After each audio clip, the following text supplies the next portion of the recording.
Hey, everybody. Welcome back to the CAF Plus channel. Sorry we're a little late tonight, but we've got things worked out as well as we're going to get them worked out. It's going to be an interesting way of doing an interview, but we're going to make it work tonight because unfortunately we can't get Greg's camera to go the way we want to. But we'll have a picture of Greg up while we're talking to him, and then we'll be looking at art anyway, and we know what that's all about. So let me bring in, well, as if you've been in his CAF gallery, the name is Amra the Lion, but I know him as Greg. So here, let me get Greg and his disconnected camera in here for a moment. Hey, Greg, how are you? I'm doing good, Bill. And you, sir? I can't complain. Long day. It's always good to wind down a long day with a conversation about artwork. So Yes. that's what I like to do, and that's what we're going to do tonight.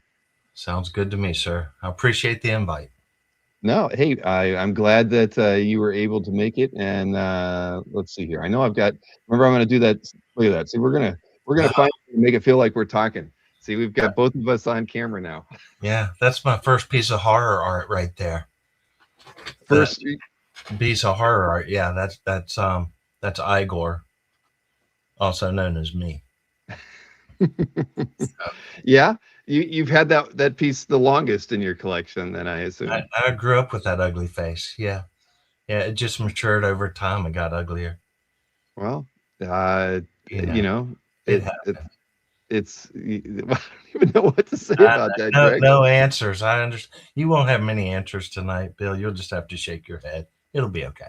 All right. Well, let me put. I know the link is in the description for everybody over to your CAF gallery, but I'm gonna throw it in the chat as well, just so that people have it there too. So you've been on CAF for a little while. You've been on the site since '08, so 18 years of posting artwork onto the website, and obviously we appreciate that. You've posted. You're one of the early adopters of non like comic art related artworks to post on the site. Mostly illustration, painting, and a lot of things that I'm fond of, and I know that we share a lot of common interests in that area of narrative art, and so I just wanted to thank you, because early on, people were like, I can't share illustration artwork on CAF, but I was always like, that's my first love. We got to get more of that stuff on there. And then you and Patrick Wilshire and a few other collectors started using CAF in that way, and it's grown in the illustration side of collecting on CAF, and I attribute it to collectors like yourself going in there and taking the time to post your collections. Well, I appreciate the kind words. I appreciate your platform and allowing us to do that because it felt sometimes that, it's comic art right there in the title. So you Hmm. sort of feel sometimes like, well, should this be on here? But you are always welcoming. And there's so many segues with this, with art, with media, with pop culture. All of this stuff seems to blend together in different ways, whether movies or books, comics, magazines, you know, a lot of it interconnects and it connects a lot of people in different ways. So it's good. I wish I kind of collected more comic art back in the day, but it is what it is, and I certainly focused on what I liked. If you We could always say we can look back on what we wish we had done, but you know, as I said, it is what it is, and I certainly cannot be sorry for what I've been able to get. I've been very fortunate. Well, let's talk a little bit about how you got into collecting art in the first place. I mean, Yeah, what's your background? my background is honestly being a automobile car dealer of all things. My father said, "Hey, you're going to be a car dealer," and I said, "Well, okay." So, that was figured out early on. I really wish I'd either been an artist or an Imagineer or a forest ranger, but there's still time. There's still, I can do the second childhood here soon. But I grew up like most kids. I was born in '64, so that age you fell into the comics. You had creepies on the newsstands. Uh, I went back. Valley News was downtown, like the classic old newsstand back there with racks of books and magazines and the good stuff behind the counter at the cashier, which you couldn't get your hands on unless you're 18. But there's another. We called it the good stuff in Northeast Ohio as well. There you go. Um, But comic books, Tarzan. The Tarzan movies when I was little. Uh, that got me into Tarzan comic books. So you'll see some Tarzan in my collection. Actually, you'll see quite a bit of Burroughs, Edgar Rice Burroughs stuff that he created. God bless his soul. But stuff like that. So that led me down that path. And then one day I turned around and there on the newsstand was Creepy and Eerie and Vampirella. And at about 10 years old, my mind was blown with that. It's like, first thing is like, mom will never let me buy that. But, you work those things out sometimes and got them home. But all that visual, just the visual stuff, jumping out at you off those shelves those days. That's what attracted me to the books and to the comics. You mhm. know, that made you want to open those pages and check it out. So, and then one day, jump forward, however many years, 30, I saw a ad in Realms of Fantasy, Jane Frank, Worlds of Wonder. Of And course. it said, why not own the covers you love or the art for the books you love? And that just, again, opened up a whole nother door. So is So this like late 90s now we're talking this about? was yeah, late 90s, 95 maybe. Uh Realms of Fantasy I think came out around mid 90s, maybe Mhm. early 90s. And I actually owned Wayland Stronghold, uh that was on the cover at one time. So there was a connection. But uh, uh, all of that just another doorway into more. That's when I really hit the illustration, the paintings, all of that. Thanks to I wish. Jane. Yeah, thank you, Jane. God bless you, Jane. I hope you're doing good out there, Jane. I'm sure she is. I But finally I'd done an interview with her, I don't know, 3 or 4 years ago, but yeah, I'd never met her in person until the last IX, where oh she yeah, we were both invited to the same, dinner. So yeah, we got she's to see awesome. each other, face to face for the first time. She's a wonderful woman. Yeah, she is. She's a little spitfire. Yeah. But her such a great husband too. I was He just had gonna say the same nothing. thing. Amazing art collection. When you can have books written about you, you know you're doing all right as an art collector. You are doing. I walked into her house when I first started collecting, and that house was a collection unto itself. Right. Just a history of golden age. My God, the oh, we could that could be like you said. That's a whole nother interview right there. But anyway, good times there. Was able to get some of the art that was on those walls, so that adds another memory, another layer to your art because oh, I saw that it was hanging at Jane's house, and Right. it's on my wall. So it's cool all these little connections. No, I agree. It's always fun to own something from somebody that you have respect for, Hmm. right? Knowing Yeah, that, I mean, that adds something really nice to the provenance of the artwork when it's passed through the hands of somebody who's been in the market for that long, yeah, and it continues to be out there still. I mean, I think I got an email from Wow Art just 2 days ago, so yeah. she's Daryl very active still. Daryl K. Sweet email on his little bit of art there, prelims and things. So yeah, I got the same email. So I keeps didn't it even going. read it. I'm kicking myself. That was a Daryl K. Sweet Yeah, prelim. I do have one on the wall he had they had a from painted Zan. prelim from his one of the Lord of the Rings calendars, and it was a Maybe Mountain some. Doom, but it's already sold, so no need to look. It's I was gone. just gonna load up the Gone. website so I can put it in the chat. So for people who aren't familiar with Jane's, Yeah, website, they should yeah, definitely check it out. yeah. Great Um, way to start collecting. Yeah, I mean, she really does have everything from all prices. Not all of it is in her hands. I know that like I ordered something once and it came shipped from the artist, Yeah, but yeah. she has access to quite a variety of different artworks from paperback to sci-fi, horror, you name it. She works with collectors, artists, and the link is in the chat. It is actually wow-art.com. Yeah, there you go. So yeah, so yeah, lots of connections. And speaking of that, you spoke of Pat. Pat and Jeannie Hmm. Shire.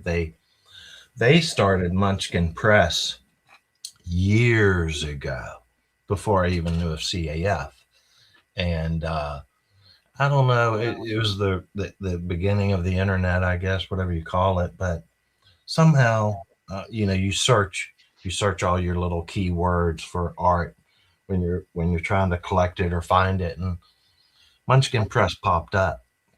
And that was the beginning of the true uh, entering the world of illustration and collecting and connections there. And Pat and Jeannie have done such a marvelous job with that, just as you have with comic art fans, but on the illustration side of it. And the you know that became a little nucleus of collectors who could see each other's art and talk to each other.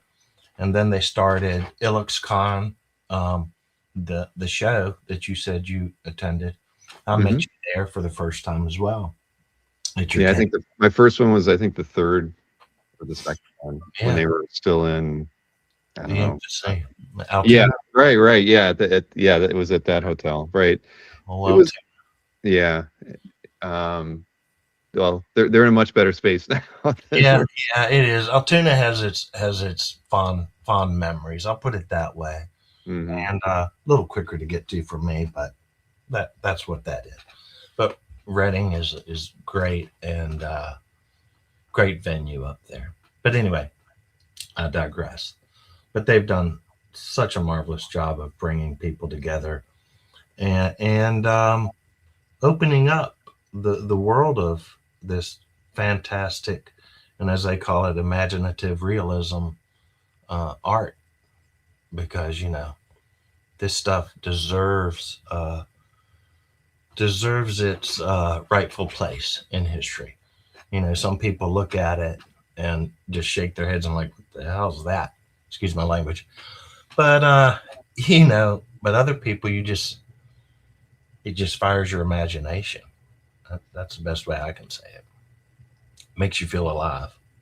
Well, it's an area of art collecting that doesn't have the same focus that comic book art has, certainly, but it doesn't diminish the art in any way. I mean, you look at the work that's going into Magic the Gathering and other game related stuff. Paperback artwork's still out there.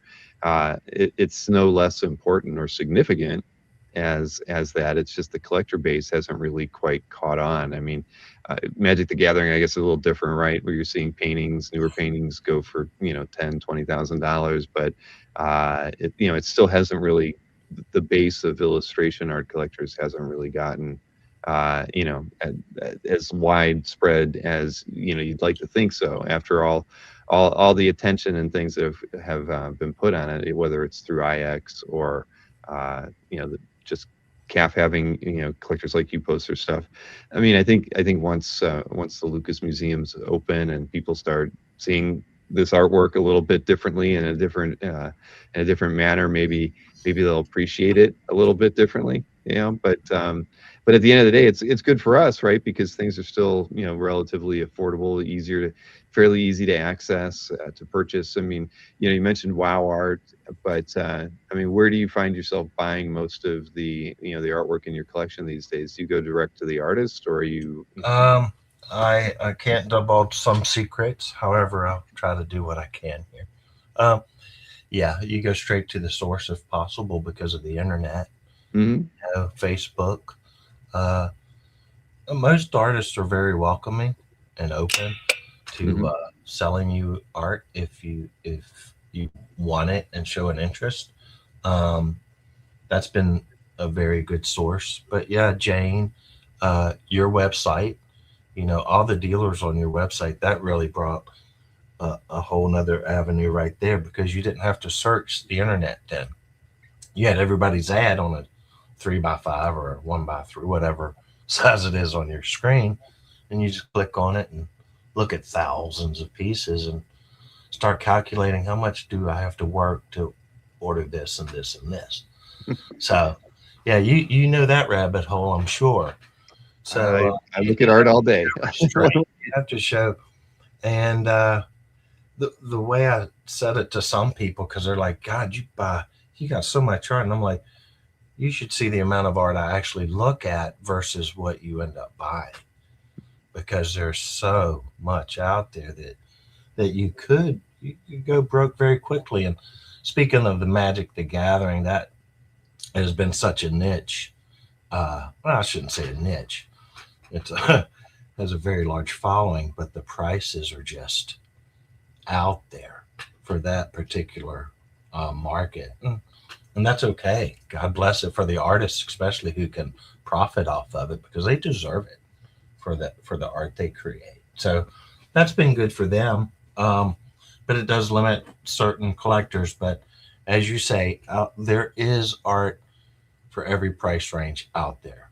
You just have to look for it. I've watched certain collectors over the years start just like me. You start small, and you get that fever, and you start buying stuff. It's whether it's a sketch at a convention or a published panel page that's reasonable, and you start, you buy a little bit more here, you buy a little bit more there, buy a little bit more there, and then you start maybe trading a piece. Okay, so then you're starting into the trading, and that opens up more avenues. Have you done a lot of trading? I have over the years, yeah. Not a ton, but yeah, some. And that helps, because sometimes you don't have that cash sitting around, but you do have art. You're like, well, you look at other people's collections, and you have a lot of similarities in different places. And you're like, let me contact Dan. Let's see what Dan thinks about this for his. And you might work out a deal. So that's fun. Uh, it's just always exciting to get another piece of art. It's like Christmas every time that postman or UPS shows up. You're like, God. That is true. And some days you look around and you're like, what the heck am I doing with with this? You're like, I need more wall space or something. But I don't know. I was born under the year of the dragon, so I think I'm a dragon and a hoard. I'm just a great hoarder. Yeah, I know. It's like sometimes when the UPS guy shows up, I think I didn't order any art. What's he here for? Yeah, Right? right. Yeah, Yeah. No, I get excited for it. So do you hang a lot of the artwork on the walls? yeah, Is that yeah. true? I've got quite a bit on the walls. I've got some art files, cabinets. I have some what do you call them? The art folders, that hold 20 to 30 pieces in the Like mylar the sleeves. Itoyas? Yeah, yeah, um, stuff like that. And that way you can at least open those books up now and then and flip through them and appreciate what you've got, especially panel pages, things like that. Um, but yeah, it has spread throughout the house over the years. Yeah, I could still put up some more, but you you have to frame. If you're going to hang it, you got to frame it. Framing is not inexpensive, especially if you want to custom frame it to match the piece.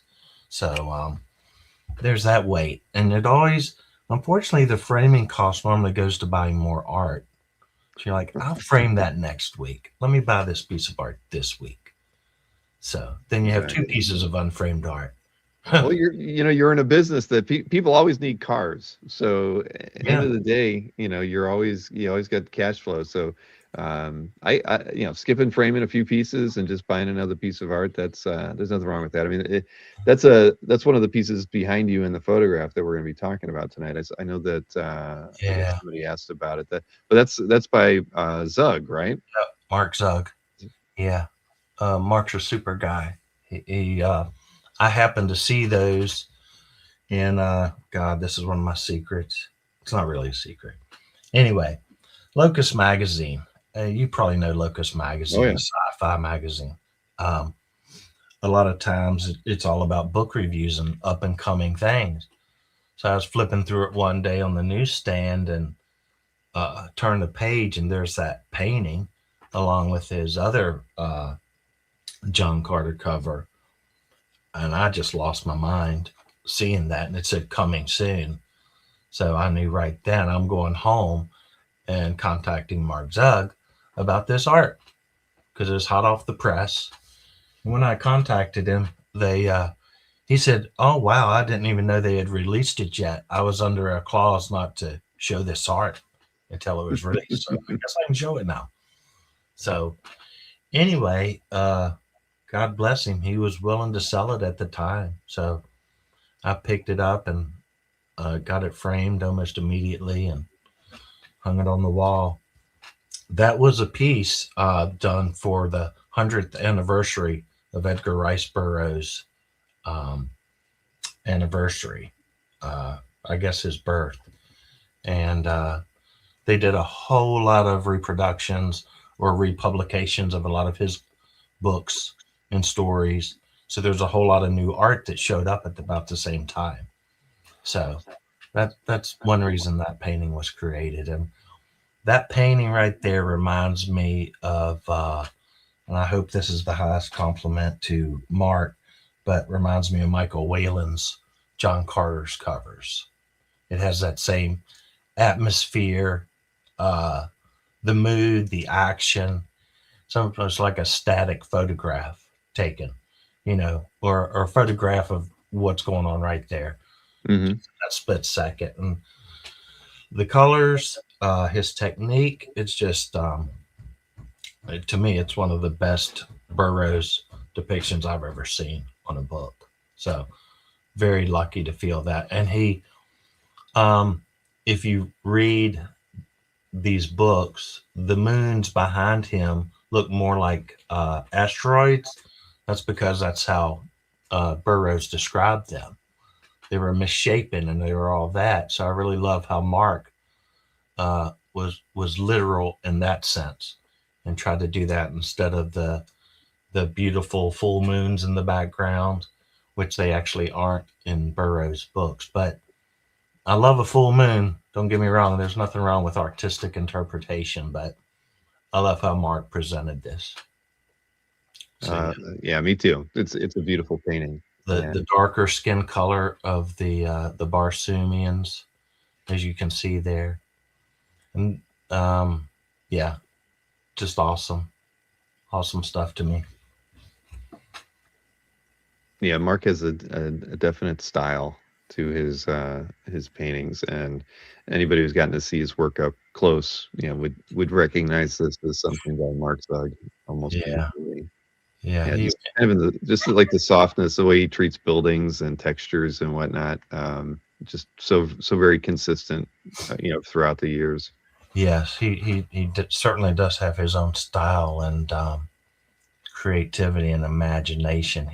I have watched it grow though and progress somewhat for the.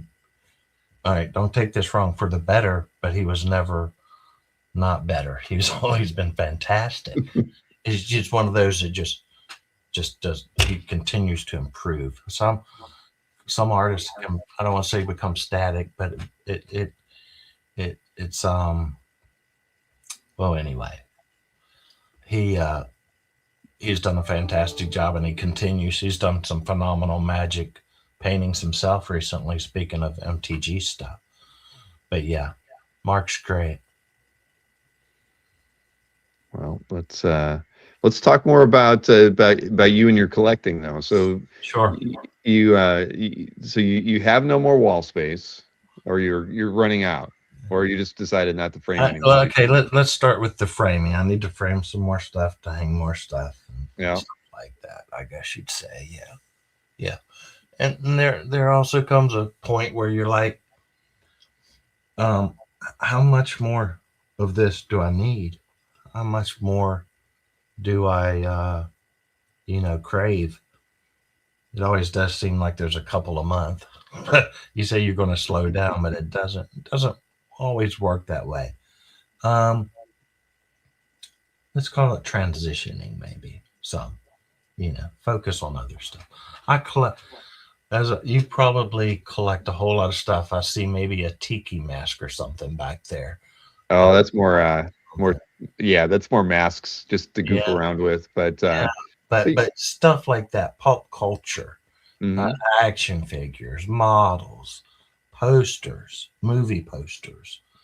Um, I'm a big Disney collector. I try to collect original props and the original attraction posters and things like that. And Disney artwork as well. I don't have much of that on the comic art fans, Mhm. but anyway. So by Um, Disney art, you mean like what's coming into Animation. the animation? I don't have much animation cells Mhm. because the ones I want are the Sleeping Beauties and the Mary Blairs and those $10 and $15 and $20,000 The Mary Blairs go for a lot of money. Yeah, that's why I don't have any. But I do enjoy looking at them. But park the like Walt Disney World, they do their own merchandising, they do their own original art in house. So Mhm. I've bought some of that stuff that's related to the parks. Uh, they have the Disney Gallery. They have a lot of original artists that create images of Disney characters, Disney attractions within the parks and stuff like that. They have Festival of the Arts down there every year. I don't know if you've been to Epcot a lot during Festival of the Arts, but I've been to yeah, Epcot a couple times when they do the Festival of the Arts. I not because I know to go there because of it, but I just happen to go there when they have it, and okay. it's a lot of fun. I mean, you're right. I mean, they bring in a lot of artists. Mhm. Sometimes they bring in illustrators as well. Yeah, Not as often. Mostly more, more more. I don't know, more painterly, yeah, illustrators who kind of work with Disney properties and whatnot. right. But no, it's good, it's fun. I mean, Yeah. So there's that little slice, and then a few movie posters, just little things like that. So um, there's a lot of things to focus on, and my brain can't focus on one thing at one time. So there becomes that conundrum too. So anyway, nothing wrong with that. So you're not limited just to illustration art. I mean, you pick up a lot of different things. I do, and as you see on a couple things, well, it's still illustration art, but it's not fantasies per se. It's more of the Americana art, I guess you'd call it. Mm. You know, nature scenes or the barns, the countryside art. I grew up in the country, so I have an affinity to the countryside and to country settings and things like that. So, uh, picture covers for what do you call it? I don't know, farm and living, macaws, southern living, Field and Stream from back in the field day. and stream, outdoor life, stuff Right. like that, or men's adventure, which is that's around the corner, of course, but you know what I'm talking about there. A lot of the Oh yeah, there's adventures. a lot of that art ends up on Heritage these days, right? Yeah, yeah. Oh, speaking of places to find art, auction houses. Yeah, yeah, that's a whole nother source there. Some people like auction houses, some people don't care for it. Um, bidding. I grew up bidding with the cars, so I got used to bidding early on in my life. So that was a good thing, I guess, because bidding can make you very nervous. At least it can me because you're like, Jesus Christ, am I going to spend this much money today? And how much am I just really going to spend? I don't know. But God, I really want that painting. So, oh my God. I'm like, so anyway, you sit there and you have all those things going in your mind, but it's fun. At the end of the day, if you win something, you know how it feels. You're like, yes, I got a piece of memory. And that's what it Well, comes down to me on a lot of this art is its memories. That's why we collect a lot of this stuff. You like, I had that magazine in my hand when I was 12 years old, and I remember reading that page that panel page and wondering what was going to happen next. And now you have that piece of original art in your hands looking at it. So to me, that's really cool. It's like again, a connection. It's like, I remember that day, or I remember when I saw it on the the comic book spinner stand, you know, things like that. So brings back that flood of emotions to me, anyway. Sure. Well, the nostalgia and familiarity with the pieces definitely increases the the potential for it to wind up in your collection. Yeah, I think that in our both illustration and comic art, I mean it's this the stuff that triggers an emotion one way or another, and it's usually nostalgia, or you ever, like you say, remember reading it, Yeah. reading a page from a comic, or seeing that image in a men's magazine or whatever, from back in the day, or a pulp is is it's always cool. I mean, because you don't think you can ever get to own that. I mean, it's cool when you get to read it, but um, yeah. But the only one time where I overspent, I at an auction, I actually kind of felt I felt exhilarated and not nauseous, but like, wow, I went to bat that time. So Oh, but usually you never regret it. I certainly don't regret any auctions that I've ever won. But I mean, would you agree, like, of late we've really kind of had it's been an interesting time as a collector, because so much great artwork has made it to the market, especially on the illustration side. I mean, you're seeing a lot of things from books that I read, as a kid in the '70s, and seeing that artwork finally make it to larger auction houses is always a surprise. But the last 6 to 8 years have been really fun as a collector. I mean, maybe not fun, with your savings account, but at the end of the day, at least for me, it's been one of the most exciting times since I started collecting. yeah, I agree. You think you've seen it all, and then all of a sudden stuff that pops up you had forgotten about, and you're like, you start wondering, well, did a collector pass away, unfortunately, or is a collector just clearing out his closets? But you suddenly see this influx of all this fantastic art that you hadn't seen for years. Like I said, you've forgotten about it, you hadn't seen it, you hadn't read it, and then all of a sudden it's on the heritage, and that gets the mind spinning, and like you say, very exciting. And you're like, okay, eeny, meeny, miny, mo. What am I gonna You gotta set. go You on have to have today? a target list for some of these auctions. I mean, did you? There were some decent pieces in the auction today, the illustration auction that Heritage had. There, Um, there were, and I was tracking a few, but right now I am actively trying not to spend the money. I'm trying to um to pay off uh, a couple bills here and there and just get stuff sorted out there.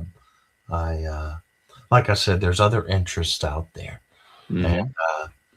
I bought a pile of rocks up on top of a mountaintop for when everything goes to heck, and I'll be ready up there. So You're gonna be on the top of the mountain throwing rocks down on people. yeah, right. Stay away from me. Stay away. But the problem is, how much art can I get up there? But anyway, so other focus is right at the moment, but you always keep your eyes on those auctions, because the first thing you know, something you did want will go for a steal. And you're like, why didn't I watch that? Mm. Like, you're not supposed to be buying anything. You're like, yeah, but it was a great deal.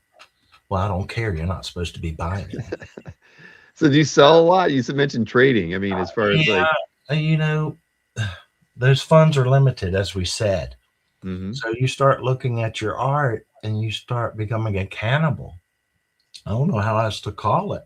You start feeding off of it. And you're like, well, I thought I loved that painting, and I do love that painting, but I really would like this other painting. And I need to pay for that painting somehow. So I've really enjoyed this painting for a while. So maybe I can let this painting go and buy this other painting.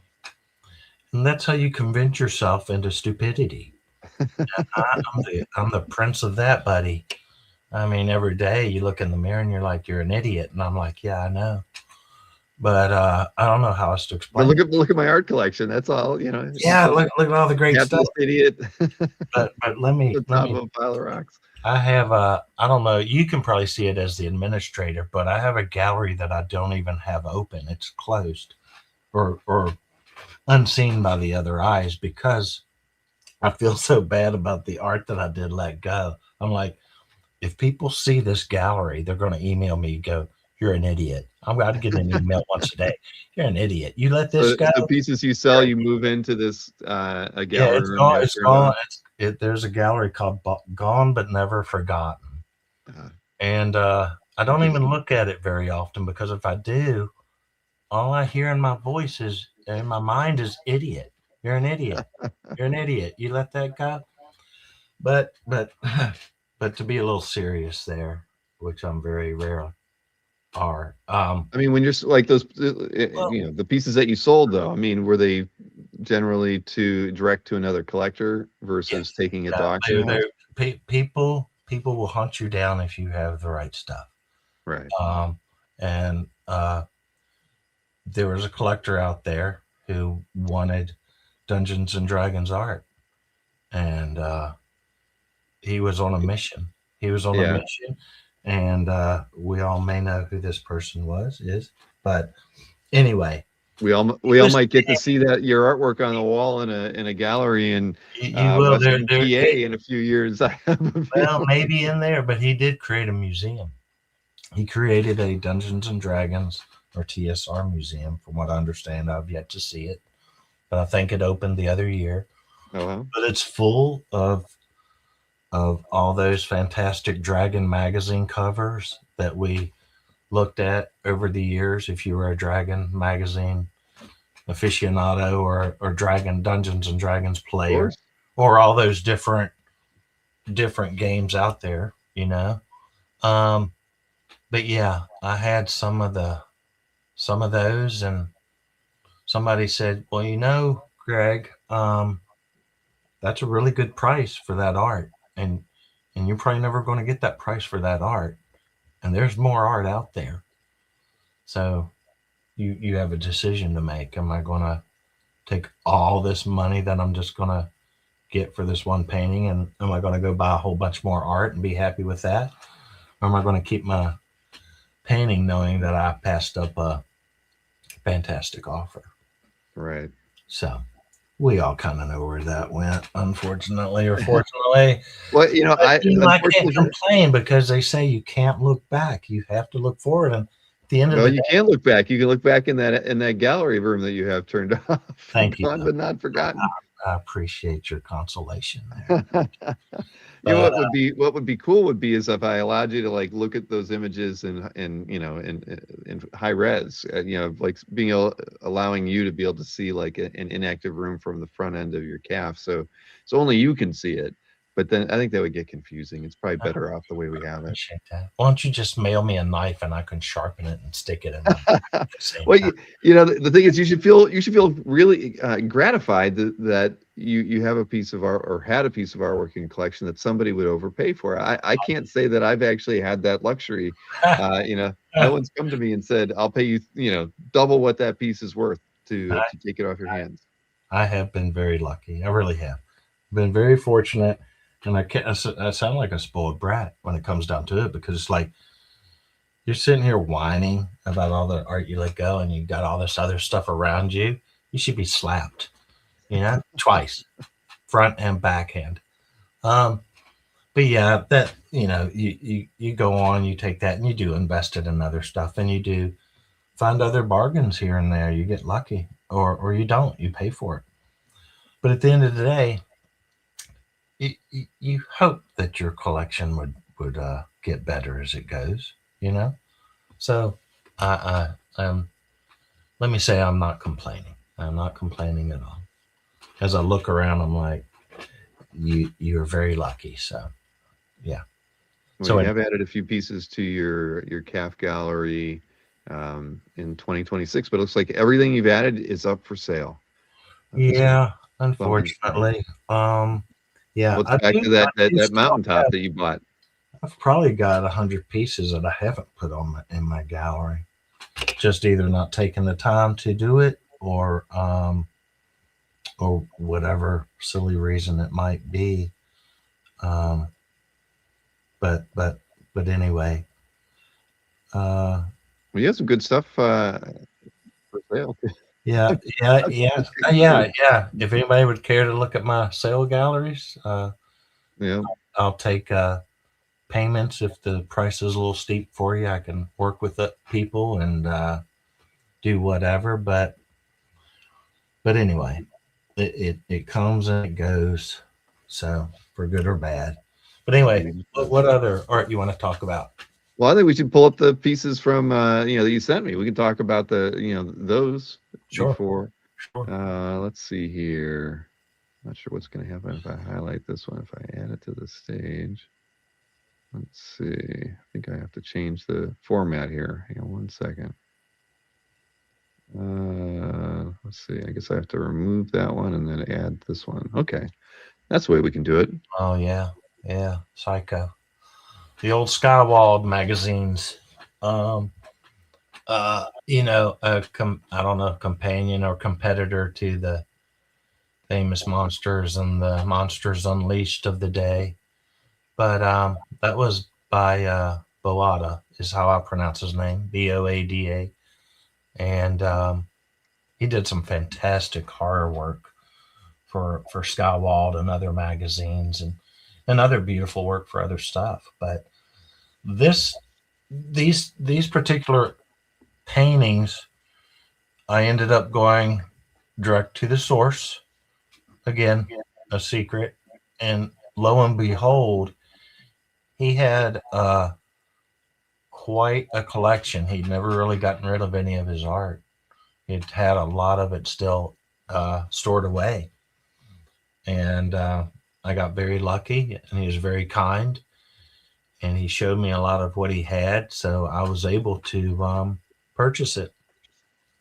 Um, so I feel very, extremely lucky to find this art, because you don't see it. You don't see many of these covers in collections on CAF or anywhere else. Uh, I have a few of these covers that he did for Skywall. So again, just extremely fortunate and grateful that he sold them to me.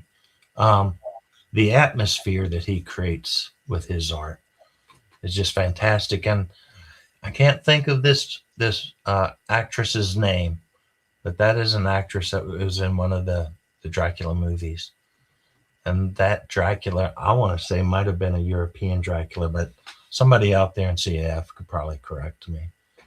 But anyway, um, I grew up watching the horror movies, like so many of us. The uh, the weekend midnight horror shows when you stayed up till 11 or 12 midnight after your parents went to bed, and you watched the horror, terrified yourself, and had a sleepless night wondering what was going to come through the window or down the hallway. Of course, yeah. We had Big Chuck and Little John in Northeast Ohio, so they would have funny skits and with the commercials, and you'd watch your black and white horror film, and Yeah. there were a couple times when when I was young watching those shows, and I'd end up either going back to my room and put the covers over my head, or as would happen a lot, my dad would be asleep on the couch, and I would like find a way to like wedge myself in near his feet. Yeah. I'd be Yeah. ridiculous. Right. Right. Yeah, those were the days. Yeah.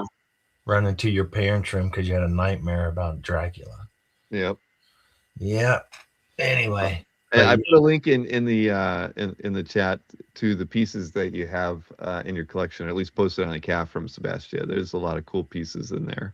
Yeah, I appreciate it.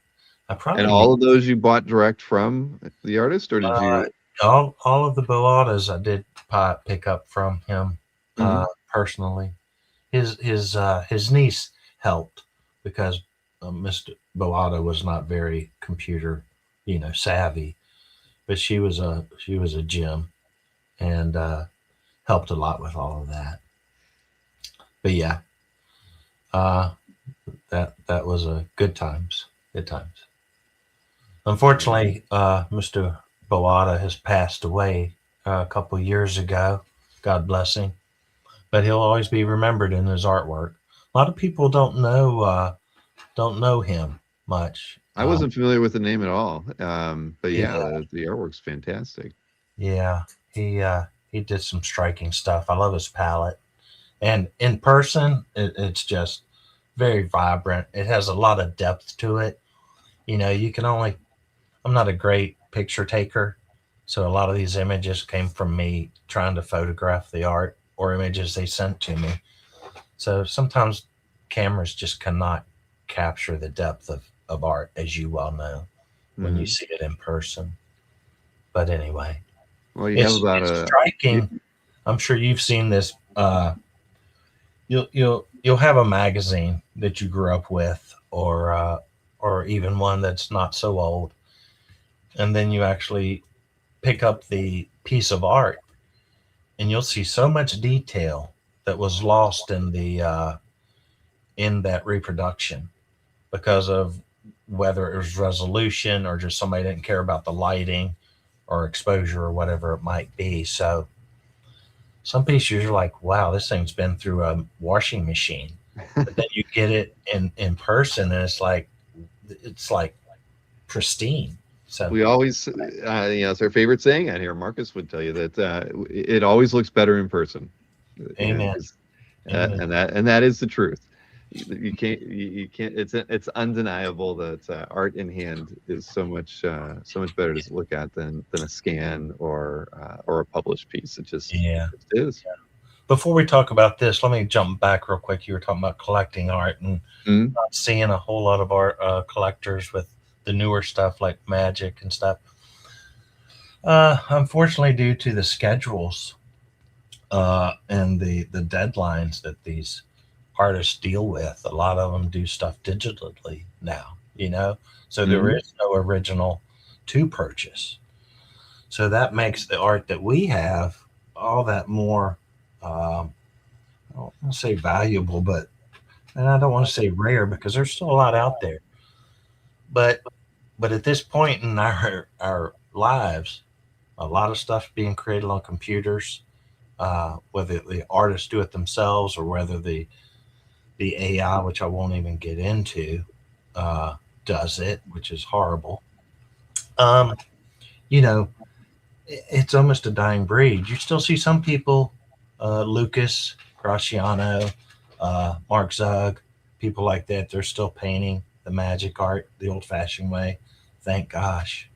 Um, Well, there's enough. I mean, they especially when they see the aftermarket. They're, there it is. There. You're right.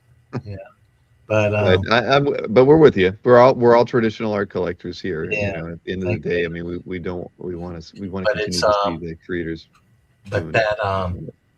that original art is in the newer sense is getting rarer. There's still plenty of older stuff out there, and that's I guess what people will focus on. That's a good thing about auctions. But I feel fortunate that we are able to hold this stuff in our hands and have a physical piece of art to appreciate. You can almost feel the energy from the artist. I swear, sometimes you can just see the love and the time and the thought that they put into this stuff. Some of the shading and some of the comic art, some of the panel art that you see, the inking. It's like, how did you do that? How did you create that with a hand and a brush and like a little fine pen? It's just boggles my mind. I still draw stick figures. I'm 61 and I draw stick figures. It's like I make a little sketch and show an artist. I said, "Could you paint this for me? Could you commission it to me?" I said, "Please don't take my artistic abilities into account. I am sane, You and I don't want a stick figure. but God, I don't want what. Just take that and envision it with your technical skills, not mine. But anyway, So you have commissioned artists then? That's not. I didn't even think to ask that question earlier because I just assumed you were always buying, oh, direct I tell finished you, pieces. there's nothing like the connection with a original piece of art that you grew up with and remember. Okay, there's no getting past that. And that's the difference to me between a published piece and a commission piece. The great thing about a commission piece is you have a blank slate, you know, unless it's so copyrighted by whoever did it that the artist is afraid to touch it. Even if it is a personal commission, they're like, I'm not getting sued for that. So that's the only caveat there. But otherwise, the sky's the limit. If you have the money and they have the time and you're agreeable on the scene and all of that, you I have some fantastic art from artists, and that's a great way to get into it too. Because sometimes it's not all that expensive. Artists need to eat and pay bills too, so they're not always going to be out there saying, "I need $10,000 for this." You know, it might Mhm. be 2,000, it might be 3,000, and that's a lot of money to some people. A lot of money But when to you've commissioned artists, I mean, but I think about IX. It's not like any artist there has a sign up there saying that they take commissions. So you're just asking if the yeah, opportunity yeah. presents You itself. just put that in the back of your mind. Some people Sure. will put a commission thing up, but not many. But maybe they should. That's a good idea. But You just don't see it it's that often, no, honestly. you're right. Unless you think a lot of people at comic cons are used to getting little sketches maybe and a little drawing, but that's nowhere near like a true commission. Right. Something to take Jusco, home. I know Joe Jusco would take commissions and he would work on them later on and send them to you in time, things like that. But yeah, that's one way to get into it. And like I said, sky's the limit. I want a piece of Sam and Frodo climbing Mount Doom. I want this or I want that. If it turns on the artist, then you know you got to remember the artist is. I want the artist to have fun too. I don't want it to be a job to him. I want them to enjoy what they're doing. I, I, I want to give them my idea. I don't want to art direct them to death because then that is no fun. But I want to give them an idea and say, "Can you do this?" And then let them go. So, and a lot of them will take payments. That makes it affordable for a lot of people. So you can get a beautiful painting for not an auction price, so to speak, or a aftermarket, collectible price, so to speak. Sure. And what I've seen with commissions over time here, especially recently, uh, certain magazines, if they like that art, they'll take it and buy the rights, or buy a license I right. was just going to ask you, have you had any commissions turned into published Uh, piece? the Rodney Matthews painting that's actually up for sale right now. The Caught in the Act. That Hmm. was a commission originally. Love it, but I have two Rodney Matthews.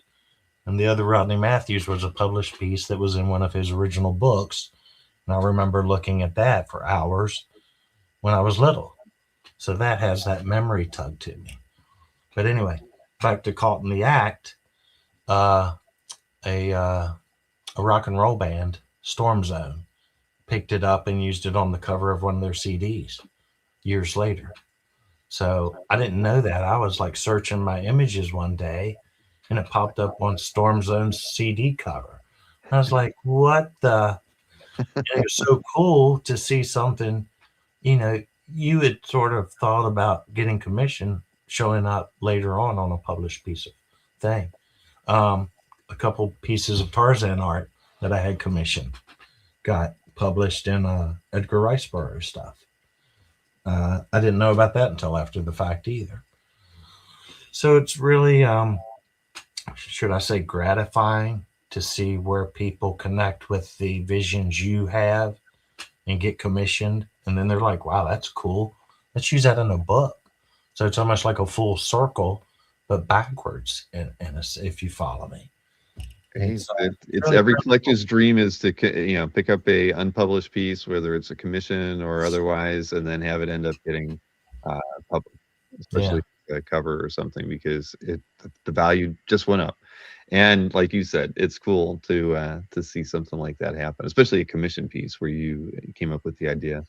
Uh, Newell in the chat says he's still waiting for for one of his to become published. But of course, he collects one of the most obscure Marvel characters on the planet. So unless that character ever gets his own one shot, Newell, you might be waiting a lot longer. But you never know. You never know. Never know. I tell you, with productions and creatives out there these days, they reach out for some you know into the extreme corners. Let's put it that way. And it's surprising what they can come up with and what resonates with people. You know, uh, oh, think about the little indie comics that came up 30 or 40 years ago, and now they're movie franchises, stuff like that. I guess The Crow might have started out like that. I know old Sandman did with Gaiman. But anyway, uh, very cool to just to be a part of it, I guess, in that sense. And again, luck, just so much luck. Under the dragon sign, I swear to God. Um, this one of my favorite movies of all time. Um, I just rewatched it about 3 nights ago again, of all things. But The Seventh Voyage of Sinbad. Uh, Probably most boys my age know this film. Um, but, Ray Harryhausen uh, did his dynamation and all of his stop motion on those that dragon and the cyclops and the rock and the skeleton, and you know I assume you've watched this movie. Of course, Okay. many times. That's Yeah, the Friday evening, Saturday afternoon uh, exactly. features from Yeah. back in the day. Amen. You know, get your get your kicks on a Saturday. But anyway, Hmm. that I feel extremely lucky again to have won this at an auction. It popped up, I think, on Heritage, and I can't believe I was high bidder. I just knew I would have no chance, but I tried and I got it. And I just feel very fortunate to have that. Studio, I pronounce it Brini, Brini. I think that's the actual name of the artist who may have done this. I think he had his own studio, but he had some other artists in there with it. But anyway, this is a poster comp for The Seventh Voyage of Sinbad. All your title lettering was either down here in the yellow, or it came up into that's supposed to be the smoke rising up out of the genie's lamp, and all your lettering was there. I wish I had a finished copy so we could compare it, because it really fills it in and brings it even more to life. But you get an idea of right here of how somebody would paint and design a theatrical poster back in the day. So, Or I uh, put a link into the piece in your CAF gallery because you have that extra image that okay, shows great, what the published good, poster looked like. That's cool. good. But yeah, I thought that was so cool to finally get a piece of original art from that movie that I love so much and watched. I don't know There's how. nothing like that skeleton scene. Oh my God, that was so cool to watch again the I other can watch night. that just that one scene over and over again. Exactly. It's like, It's too how did fun. Ray do this stuff? And you can watch his movies about how he did it in the photographs, but the patience that man had to do that and to remember and just to do all those thousands of movements to create what we see. Hmm. That's still, I still like it better than some CGI, because the way it just has such a realistic movement to some of those things. You have the little bit of jitters, you know, people aren't so static. You have that little give and take as you move. So he captured it brilliantly. So anyway, there we He go. definitely did. Good Now old we John right here. John Buscema Tarzan page. Yeah, yeah. Again, going back to the Edgar Rice Burroughs days. Um, I remember reading this back when it first came out. I loved elephants from the Tarzan movies. Wish I'd had one in my basement, but that didn't work. The basement door wasn't big enough, so that never happened. But to see this page come up for sale, I think it popped up on eBay. Like a year before, it popped up on Heritage or somewhere, and it went for uh, more than what I was going to pay for it. Let's put it that way. And then it popped up on eBay, and I was like, "Are you kidding me? Somebody's letting that go?" And I watched it and won it, thank goodness. But just a beautiful action scene to me, with Tantor there doing his rage, and the warriors. The warriors were chasing Tarzan. You can see Tarzan up there in that first panel, top left panel, the way we're looking at it, cutting the vine. The warriors were chasing him. Uh, I can't remember. He had warriors chasing him a lot. So anyway, there was that, and here, lo and behold, here comes Tantor and a whole nother thing just going off. And I love John's work. I really do. I never collected the superhero art. I never really read superhero comics. Well, I did here and there, but not a lot. I was always focused on this type of stuff or horror. So anyway, um, just a beautiful page to me. And at its full size, 11 by 17, is just really striking, because you're used to seeing it at about an 8 by 10 in a comic, and colored. Mhm. But this thing's beautiful. Unfortunately, the little panels had fallen off when I got it, but maybe I should recreate them one day and get them back on there. It's not difficult. There's quite a few people out there who can help with Yeah, that. yeah, and John signed it on top as well, so that's a little bonus. So that was cool. But Well, anyway, congrats. It's a great piece from Tarzan #1. yeah. Just Go made a comment on it, and he's a huge Tarzan fan, and he's painted those marvelous covers here in the Oh yeah, past few years. So when you get a comment from Joe on something like that, you have something good. I feel anyway. yep. He's a Buscema guy through Yeah, and through, yeah, as well. yeah. All right, Vincent DeFate. Um, this piece was for a Scholastic book, if I remember correctly. He again, I contacted Vincent, and he was gracious enough to offer me some art. I'd seen this book on a bookshelf uh, at Barnes and Noble or somewhere. It just happened to be sitting front facing, and I knew Vincent's art immediately. So I grabbed that book up, bought it, started looking through it, contacted Vincent, and he actually had some of these pieces available, and I was able to purchase them. And going back to those afternoon movies or late movies, a lot of them were science fiction. And I grew up during the space age, and I remember watching the guys, Armstrong and them, walking on the moon when I came into from playing one day. I said, "What's going on, Mom?" She said, "They're on the moon." I said, "Cool." So I watched that for a few minutes. That's all a 5-year-old kid could say is cool. But but anyway, getting back to the art, Vincent is just phenomenal to me. He's a very humble man, but that piece is just so beautiful, with the textures and the colors and how he captured it, and just the imagination of creating a space station there, or not a space station, a moon base on the moon, which I guess we're going to be doing here soon enough, if Artemis continues to keep going as it's going. Yeah. No, it's a beautiful painting. What's the size of it? Yeah.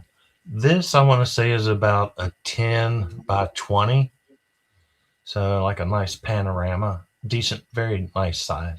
It might even Hmm. be 12 by 20, but that a lot of detail at full size. Let me put it that way. And I just love he creates such beautiful moonscapes, and his little buildings and all of that. It's very retro, but yet at the same time uh, futuristic and timeless almost. So Well, anyway, it's yeah, fantastic. beautiful stuff. Yeah. Oh, Lou Dominguez. Yeah, going back to the horror covers and all of that. I just love horror stuff, horror art. Always loved. I didn't know who Lou was for a long time. I just know I loved his art. You see that little LD there in the floorboard, Oh right up yeah. above the guy's feet. That's his normal signature. But anyway, um, I just I love the whole presentation of how seeing an actual comic cover art, how it is, and the sides of it, and how it all goes together. But very striking cover for being even black and white. You can feel to me, I can feel the tension and just the emotion there. Like the lady's just looking like, is this real? What am I looking at? It's like then you notice this guy has just been choked to death by this gorilla or Sasquatch or whatever you want to call it. But I've always loved the, the the fascinations of cryptids and Bigfoot and how all that reality or whatever you want to call it melds into all the horror and stuff. So yeah, and his the detail that Lou can capture in his inking is just phenomenal. You see the veins in the arm there and the muscles and the hair and just yeah, you don't want to be messed with that beast. That's all I'll say. No, and you have a couple other pieces by Dominguez Yeah, in your gaff. Yeah, that one painting, that Beyond Reality painting, that's pretty awesome. yeah, that's quite fantastic too. He did quite a few different things there in magazines and covers. He's much more known, I think, for his black and white art versus his painted covers. But he did quite a few painted pieces. He did that one eerie cover that I got. That actually came through Jane as a resale several years ago. I couldn't believe that popped up. I was like, "Are you kidding me?" Immediately, hey Jane. So Yeah, you have the wash study to that too. Did they come together when you no, actually, the wash study showed up on eBay huh. of all places. I tell you, you got to watch it all. You have to, and to see it. I actually won that before I got the finished painting. So talk about serendipity or whatever, however you want to say it. It was crazy because I was like, I can't believe this popped up after I already have this prelim. Mhm. That prelim was a very finished I piece. I kinda like the prelim a little bit more because You I know, don't I've know, heard I've heard that from more than one person too, and the color piece is nice, but there's something about the line, the tonal yeah, work in the black and white piece that's really yeah, beautiful. yeah. He was a master at the black and white, and there's I don't know if it was chalk or what, but he just some of those highlights in there. He just really took the time to do that, and it does have such a creepy feel. Mhm. You, I think you notice the creepiness of those creatures a little bit more in that black and white one versus the painted one, especially on the painted cover. It came out quite dark, and the original's a bit dark. You have to get a light on it good. Mhm. When you do, when the light hits it right, it really pops. It really does. The blues in the ocean. I'm looking at it right now. It's right in front of me. The blues in the ocean. The one creature's more of a teal green. The others are more of a reddish color. So there's colors in there, but they just have to be pulled out right. And I didn't do the best job when I tried to get it. But anyway, he does some creepy art. I love his creepiness. It's fantastic. He's very imaginative artist. Without Uh, question. Animal Kingdom. Going back to the Disney days. This was painted on commission by Disney when they first opened Expedition Everest. You'll notice that in the very background there, the mountain Mhm. side there. Um, I grew up. My first visit to Walt Disney World was in '72. I was 7 years old in Easter. So the first year they opened. I swear to God, they had subliminal messaging in there and brainwashed me right away because it was like, you will come back for your life, and you will spend lots of money, and you will look Hmm. and not know any better. So I said, That's okay. Everest is our favorite ride. Oh, The girls and I, yeah. I love Everest, and the queue, the Yeti, the theming Hmm. of it, just fantastic. And what a There's some masks in that queue line, isn't there? I um I have taken quite a few photos of that queue line just to capture all those Yetis. Um, in fact, I uh, I actually had a commission of by an artist, and he put some of that Yeti stuff in the painting. I don't have the painting up on on the art site, unfortunately. He's afraid of Disney, and but it was a private commission, and I just told him I wouldn't post it. So right now it's for my eyes only. But anyway, I took a lot of reference photos for him for this painting, and he does have several Yeti uh, things from the queue in it. Uh, I'll no offense to anyone, but I will send you a picture of it, Bill, so you can see what I'm talking uh, See it. because we are talking about it. But I'm sorry if I can get a clearance, I'll open it up to everybody else. But anyway, I just love the theming of Disney. You know, it goes into art. It is art. The Imagineering, like I said, I would have been an Imagineer if my dad wouldn't have said I've been a car dealer. But um, but how Larry Dotson here captures just the natural setting of this, the flora, the fauna, the foliage, how he captured the creatures in the tree of life itself. You know, he did great there. Um, when you notice the reflection, right? Look at all the little animals there. I know a lot of people who've been to Disney have seen this tree. There's like 325 animals carved into that tree throughout it. Just you could look at that for an hour easy. But if you would scroll up, as you look at the reflection in the water, he actually, at first you think it's just the tree. But if you look at it closely, it's a lion. Mhm.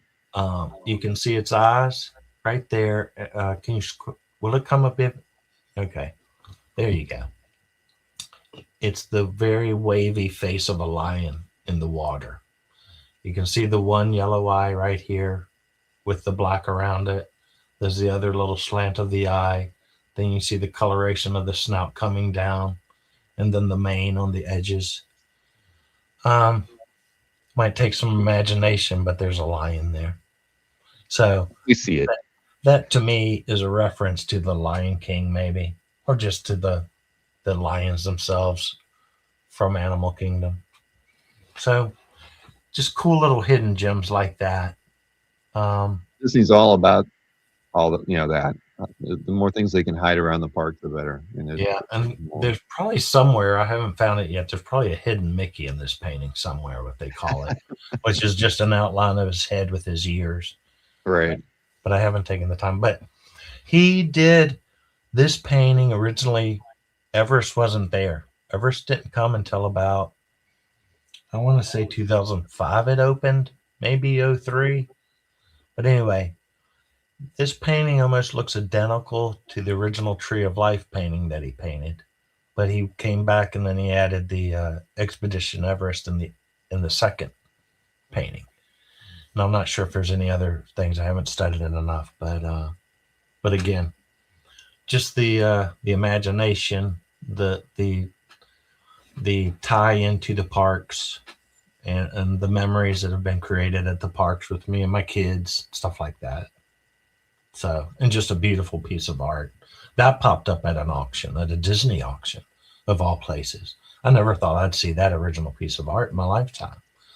It was so it was so prominent throughout the park. You would see it in different stores, different prints here and there, and then all of a sudden one day the original cop, and I was like, well, the bank's going to break on that one because that's one you're just going to have to go after, or at least it Right. was for me. And lo and behold, I only had one other bidder against me, and it didn't last long. So again, luck. I gotta kiss Lady Luck one day when I see her. So anyway, You never know. But then uh, look at this. You have uh, a Frazetta.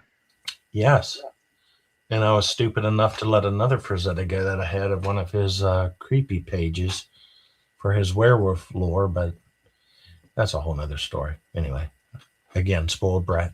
Um, Hmm. this is a finished painted prelim, as you can see, of the Amali legend, also known as Mekele Mbembe, the uh, the dinosaur, the living dinosaur that's supposed to still roam the Congo, the deep rivers of the Congo. Uh, Again, this goes back to the fascination of all the unknown creatures that may still exist. This being one of them, as you know, I'm sure you've probably seen the little TV shows about is do dinosaurs still exist in the Congo? Oh yeah. Well, this is supposed to be a representation of one of the stories from that legend where these natives one day were tired of these creatures coming along and harassing them or whatever you want to do, messing up their fishing. I don't know. But they created all these stakes in the water to create a little uh, barrier to maybe slow this creature down and maybe attack it, which in fact they did. And they supposedly killed this young uh, brontosaurus or whatever you want to call it. And then they proceeded to eat it in a feast of celebration.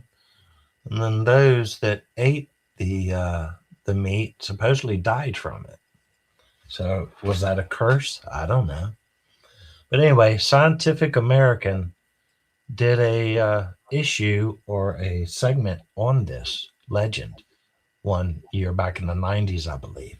So they commissioned Frazetta to do the painting, and this is the study that I guess he sent to them and got approval for their for the uh, for that article. So anyway, if you see the finished version, which is on my website, I believe it is, underneath additional images, you'll see Hmm. the final. But this prelim is very close to that final. It's a little lighter.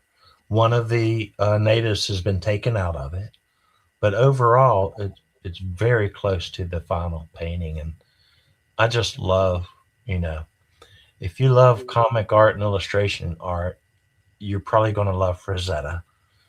You know, he was one of the first ones that jumped out at me on the book shelves back in the 60s. Hmm. Of course. So Well, many, you yeah. were a Tarzan and a Conan fan, so In fact, oh my God, yeah. You see Conan the Barbarian, you're like, wow.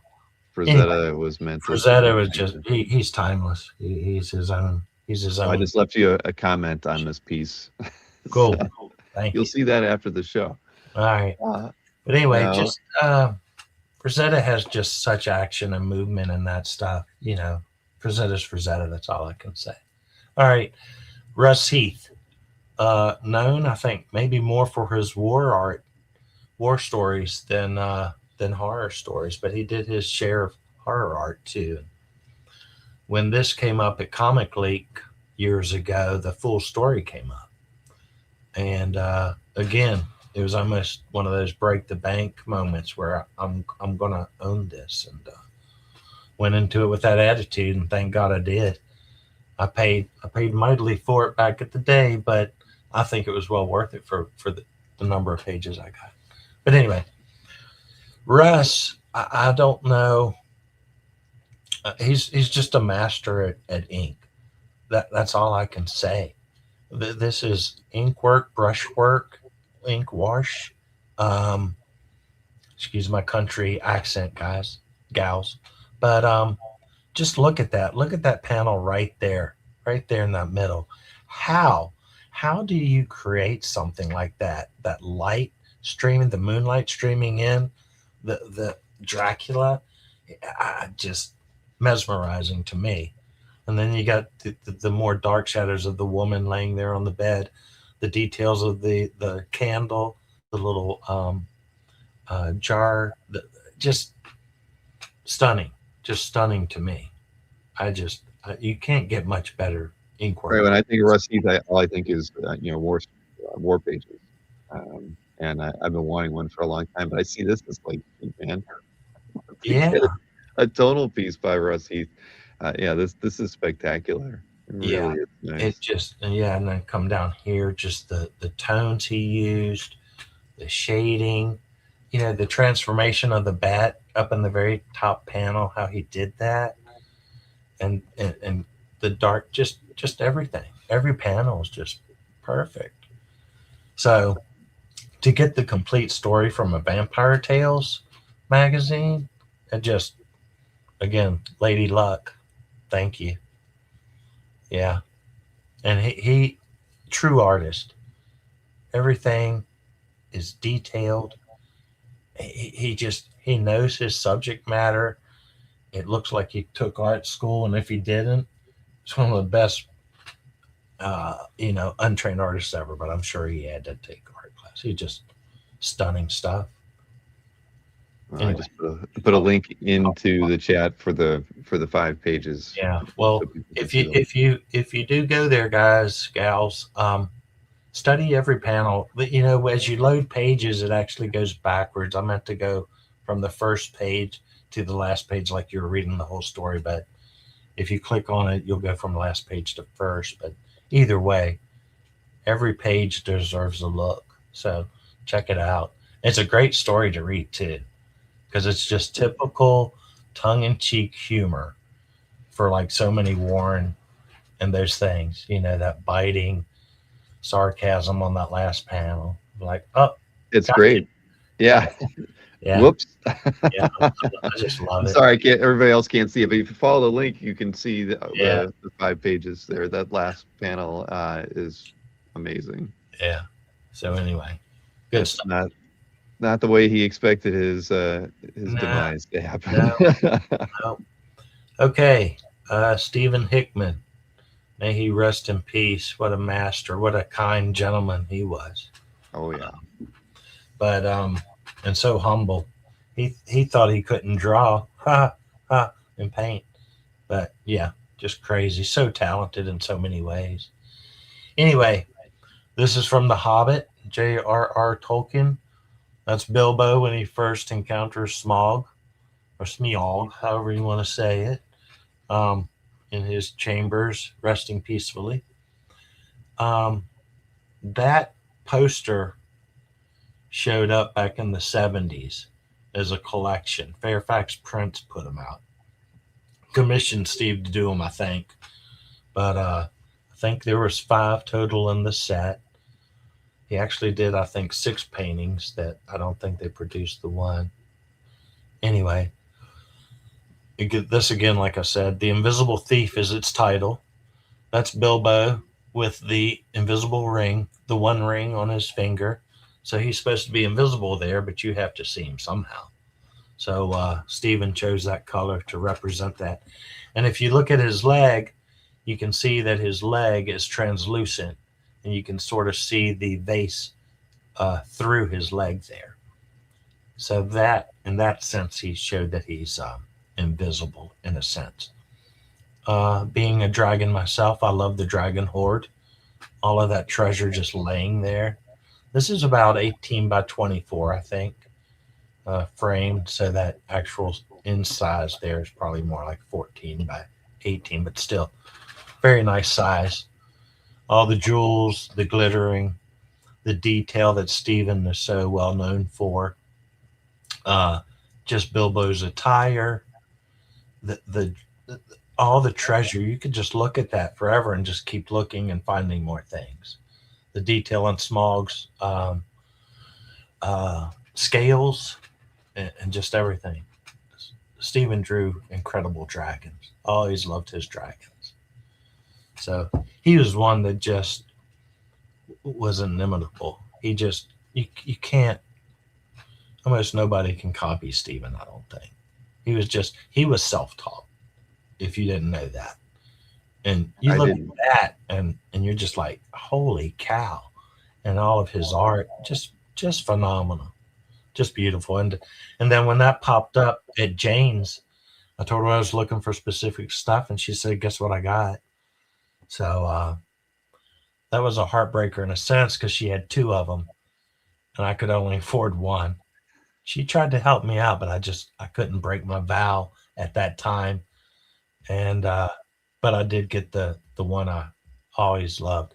I had those posters on my walls for years, just looking at them. So to own the original is like a dream come true. Of So anyway, course. just fun stuff. Yeah, his last art book it's fantastic. Yeah, I yeah, picked it up from him at IX the last time he was there. But right. no, such a gentleman, like you said, very humble, but Yeah, an amazingly talented guy. yeah, such beautiful stuff. The I didn't include him in this, but have a look see at his other art on my gallery, guys and gals. His little prelims, he calls them prelims. They're miniature finished paintings.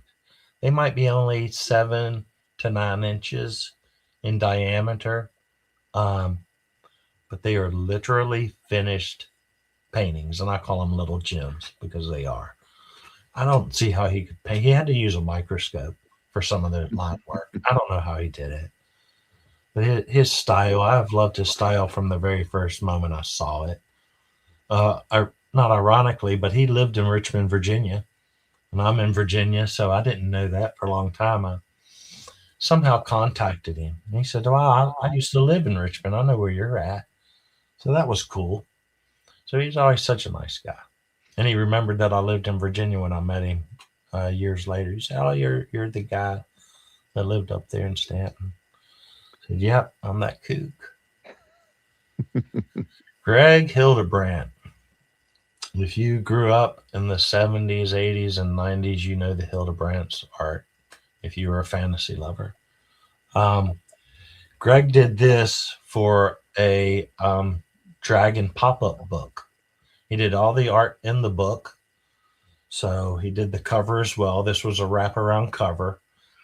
Uh, this is a solid 20 by 30 piece. So very Wow. nice size.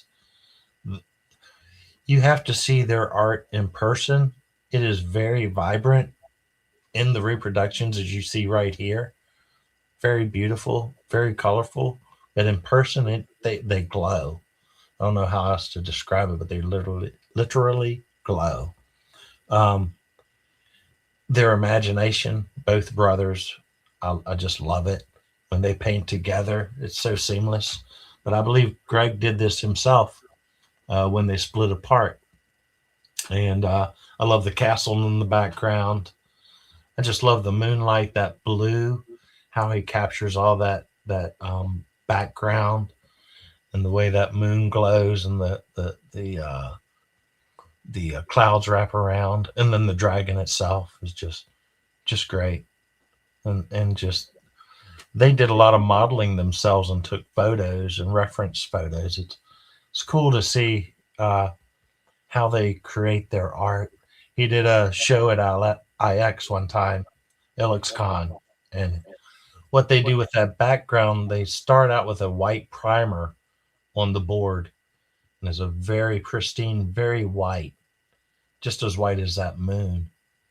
So that gives it, I think he described it as sort of like an under primer that just has that, it almost, that white comes through those layers of the other colors and just adds more brightness to it or something like that. I wish I could remember stuff better, but it's fascinating to watch how they created their magic and did it. Yeah. But I saw this book, I think it was back in the 90s in Florida. I went to a bookstore one day when I was visiting, at a whether going to Disney or a meeting. But it was sitting right there as you walked into what was it back then? Alden Books or Dalton. And I saw that and immediately I was like Greg Hildebrandt or Hildebrandt Brothers. And I was like, I'm gonna have that painting one day. And I don't know why I said that to myself, but here we are so many years And yeah. later. And I actually picked this up through Tim Hildebrandt, Oh wow. or Tim's son who had it. So again, family connections, contacting artists and things like that. Gene had it on the Greg's website, but it said unavailable. So anyway, some persistence pays off at times when you want something bad enough and track it down. Right. Well, this next piece is a men's magazine, piece, and let's see, is it? Oh, there we go. Oh yeah, yeah. I remember I commented on this one when he posted. I commented on this piece. It's awesome. Cool. That Mort Kunstler. Mort was prolific artist back in the day. He did tons of stuff for men's magazines, adventure magazines. He did a whole lot of Civil War art too. If you're a Civil War buff, he did a lot of paintings, and he's very famous for those in that genre. Anyway, but my fascination here is always I grew up with In Search of and The Legend of Boggy Creek and all those monster movies. So, to watch monsters on the film, King Kong and all that, but then to think, wow, there might be an actual creature out there, a monster like this that might actually be real. How fascinating is that? So, right there, you just got a combination of disaster if you're a young kid going out in the woods. But anyway, he painted this for an article that was called America's Mystery Giant. Um, well, here it is. A new look at America's Mystery Giant. And there's an article on Sasquatch, Bigfoot. And this is a depiction of the William Rowe account. William Rowe had gone out to hunt one day, and he'd settled down in some bushes or undergrowth, as you see here. And he had been looking, and pretty soon along comes this Sasquatch. And the Sasquatch starts eating some berries or something off the bush, and he watches it for a little bit. But then all of a sudden, I believe it notices him, and then it leaves. But anyway, this goes back to that actual account, supposed account. I think William Rowe was even, what do you call it? Notarized or certified when of this account, like he swore to it that it was true. So there's an image of that account. So if you're a aficionado of Bigfoot Sasquatch legend, that is that. That's to me history in a painting. If they do say that Sasquatch is real one day, then I think that's even cooler because this goes back to the 50s, I believe. So one more tidbit, if you don't mind. Roger Patterson, the famous Roger Patterson, who took the film of Patty, the Bigfoot, the famous film of Patty back in 67, I believe. Him and Bob Gimlin. He was a Bigfoot buff. He wanted to prove that it was real. He was trying to make a documentary. He made it. Well, he didn't make the documentary. He filmed that and other stuff that right now is a hot topic if you're in the Bigfoot world. So he wrote a book as well. Do abominable snowmen exist in North America? And what he did is he made a drawing in that book. But what he did is he took this painting and he mirrored it. And he did a black and white sketch of it just like this, and he published it in that book. So a lot of people say Roger's a fake and a fraud, and he fabricated everything. And in some senses, you can look at some of this and say, well, maybe he did, because if he would take this image and just plagiarize it, so to speak, then what else would he might do? Mm-hmm. Personally, I think Roger did film a Sasquatch that day, but we're not here to talk about Sasquatch. We're here to talk about art. So to me, this is a historical piece of cryptid artwork from a men's magazine, and I was lucky enough to find that at a heritage auction years ago. So I agree. I think it's awesome. I love it. Yeah, me too. So this is the bloodiest issue ever of Destroy All Vampires. Ever. So if you're a vampires fan, you probably have watched the movie The Lost Boys. One of the best vampire movies out there, I think. It was just so cool. but they had a comic. The Frog Brothers ran a comic book store, Hmm. and one of the comics they gave, oh God, why can't I remember names? Gave the one The kid, kid who moved there, yeah. thank You you, gotta. to read about vampires because they were like, vampires is here. You need to read up.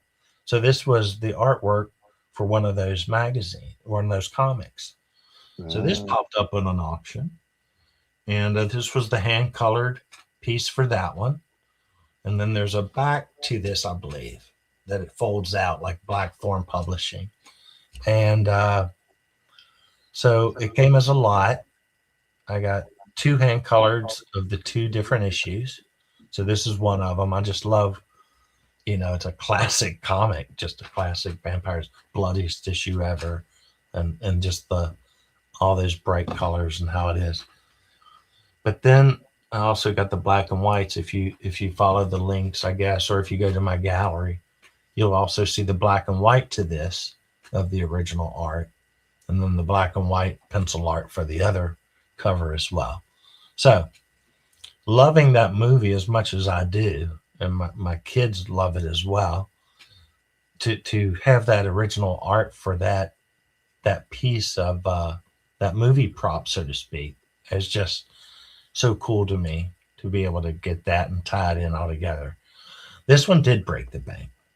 It broke two banks, probably, but I felt you're never going to get it again. It's one of a kind, and to have five pieces of that art at one time. So I justified it that way for all you budding collectors. You can justify any purchase if you work hard enough at it. You yeah, know, it doesn't take much for most of us to justify a purchase that no, is a I'm not, little out of our reach. but I'm not responsible for arguments, divorces, or any other things that this collecting may cause. I'm Uh-huh. only here for light advice. So, Well, here you go. You have a Mothman uh, Mom, page, right? From yeah, Erie. this was one of the first pages, one of the first comic pages I got, and I'm pretty sure it came up at an auction. And to see this again, going back to the cryptids and all of that, you got the Mothman of West Virginia. If you've ever watched any of that creepy horror stuff on TV, you've probably heard about the Mothman of West Virginia. Hmm. So I remember reading this in the magazine and thinking it was so cool because it was in West Virginia, right next door to Virginia. And man, wouldn't it be so awesome to see a creature like this flying around and at the same time terrifying? The But Richard Gere movie was awesome. I never watched that movie. You Wasn't that what?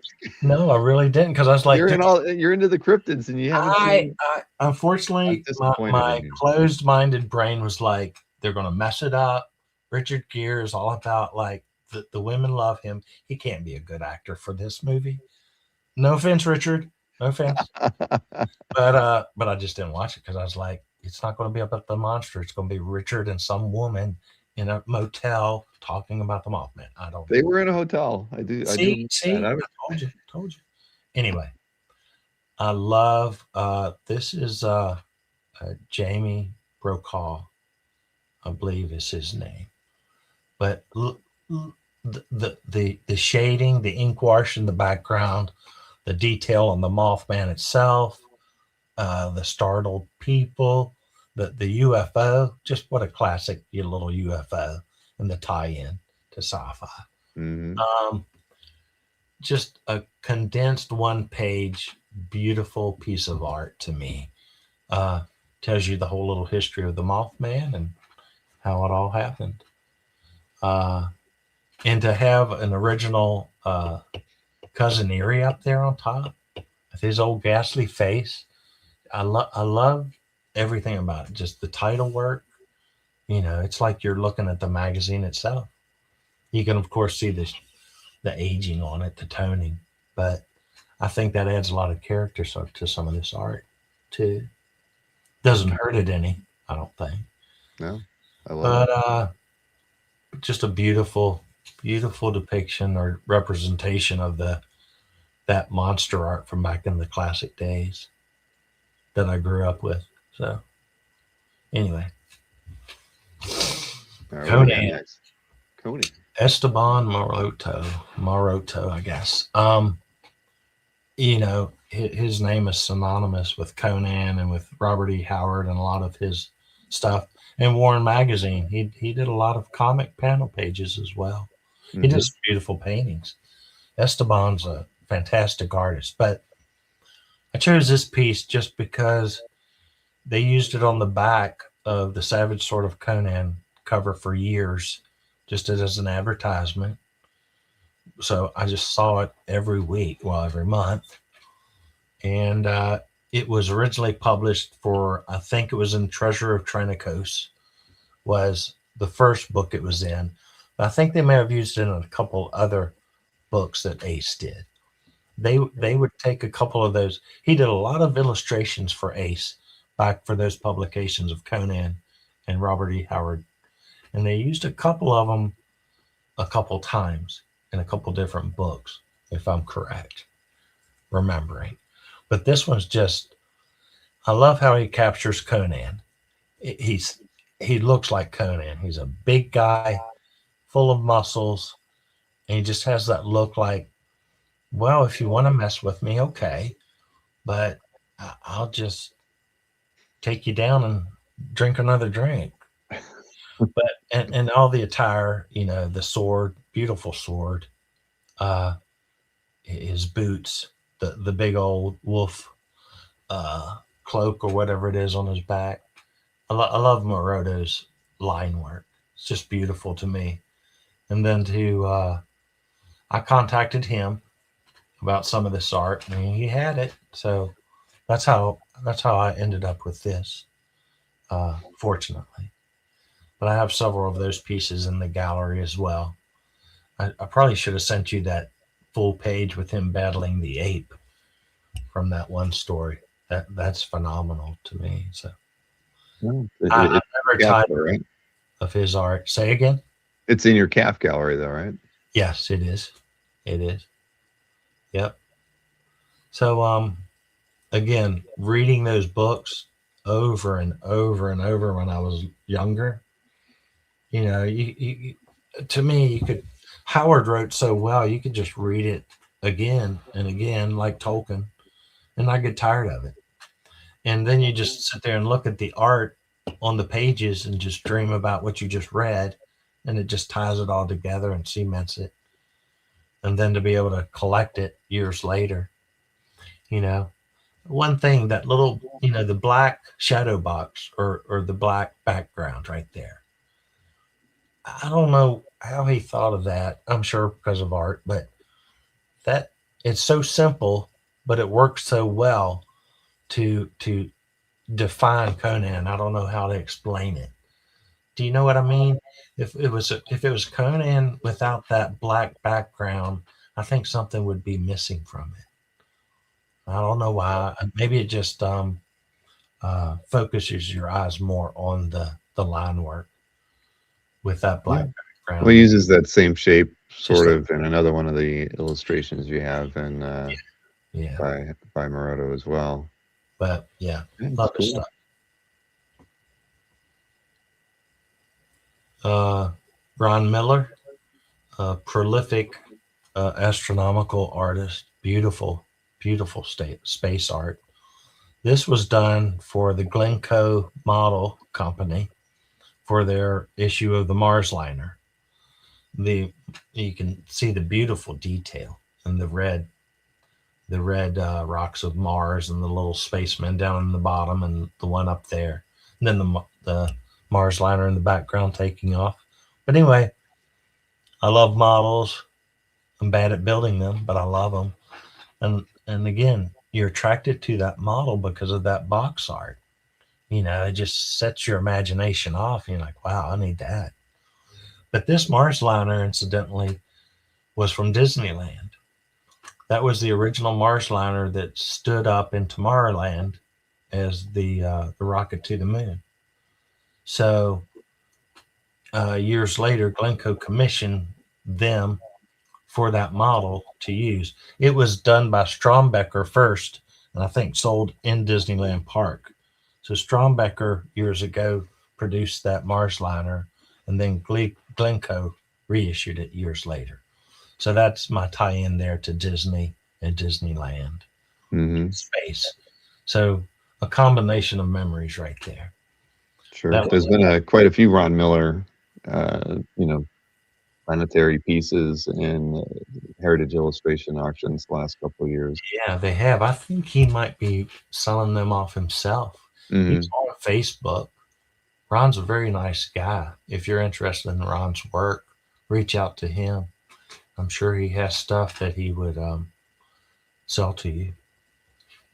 So anyway, I love his art. Beautiful, beautiful artwork. And you got the Disney tie as well, Yeah. which fits right into your collection. Yep. One of the first Wizards and Warriors, Dungeons and Dragons uh, paintings or box art, or I guess it was video art back then, video game that I saw that I loved. Glenn Orbick painted this. Rest in peace, Glenn. But he painted this for Wizards and Warriors, the computer game way back in the day. I guess the competitor to Dungeons and Dragons. But I've always loved that piece. If you look at Glenn's work, his colors just pop. His colors pop, but his style, like if you look at the people, it's almost like a fine art. Their tones and textures are so, I don't know, the realism. Uh, I don't know how else to say it. Just beautiful, beautiful coloration, saturation. The light coming off of that angel as she rises there, just glowing off of everybody. You know, you got the wizard, you got the were creature, the tiger, you got the princess, then you got the barbarian, of course, and then you got your angelic cleric, I guess you would call it back in that day.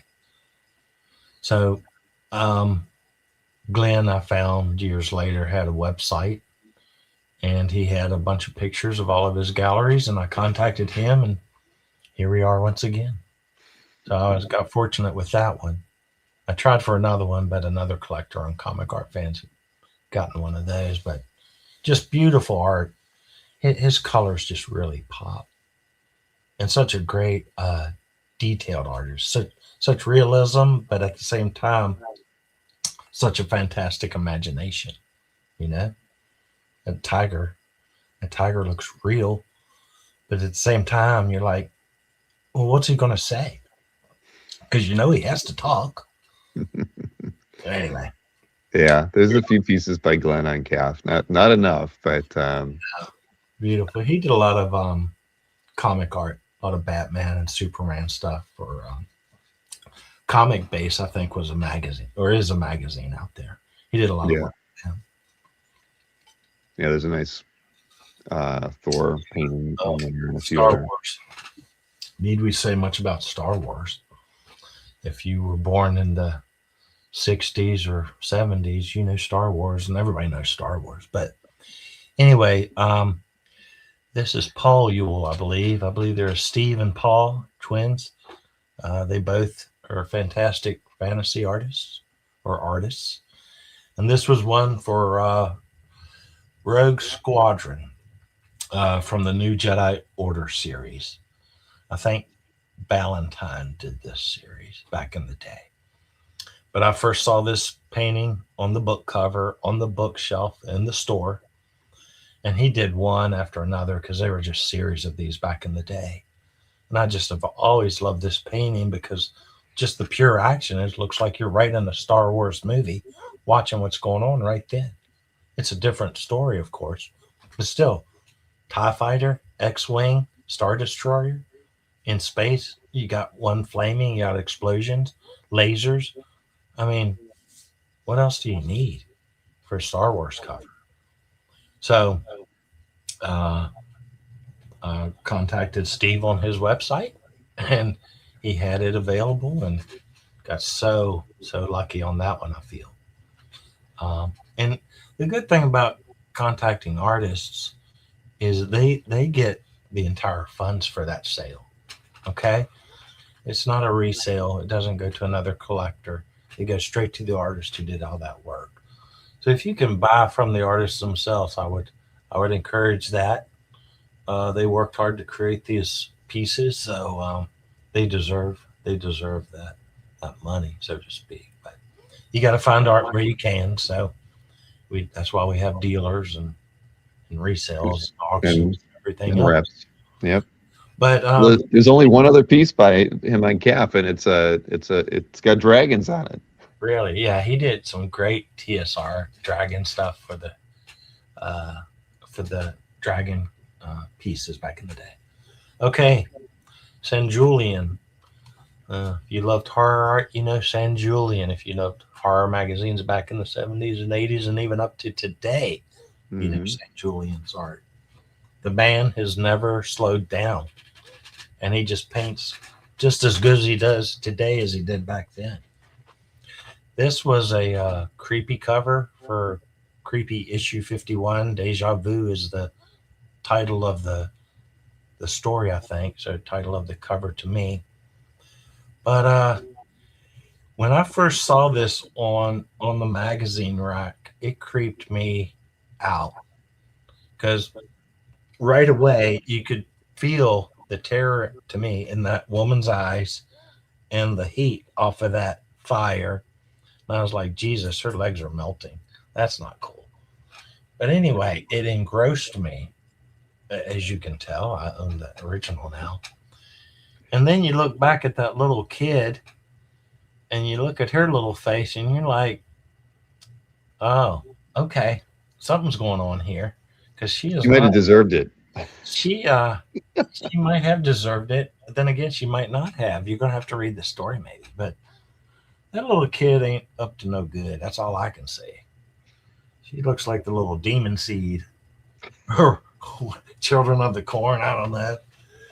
Uh, but yeah, San Julian. I just how he captures stuff, the atmosphere that he can create in his paintings. It disappears into that background. You got the fine detail of this woman here, of the chains that are holding her. The fire's a little abstract, but it's a fire. You get it. But then you get those buildings in the background. I don't see buildings like that every day. They certainly look like the old country or something, but they almost melt into that background, and they lurk. Maybe that's the word, lurking. It just creates such an atmosphere of horror, of abstract, just creepiness. It perfect for the cover for the magazine Creepy, Hmm. and I think one of his best still for his horror work. Um, I oh, sometimes I'm like, why do I own a picture of a woman burning at the stake? And I'm like, I don't know. Why do I own a painting? Right. I, You can answer that I question. don't know. Let's go None of back us to can the answer it memories. for you either. To the memories, and we're doing it for the good of the world. That's why it is. But That's right. anyway, just evocative. Uh, he nailed the target. I'll put it that way. Yeah. So Uh, yeah, Now, this next piece is a piece of animation art, if I'm not mistaken. oh, At least, crazy.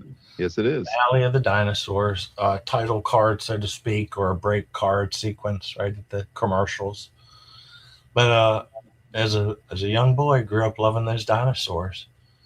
So Valley of the Dinosaurs was a great cartoon. Uh, I thought had some great animation. Look, very real looking dinosaurs to me for when they were depicted back in the day.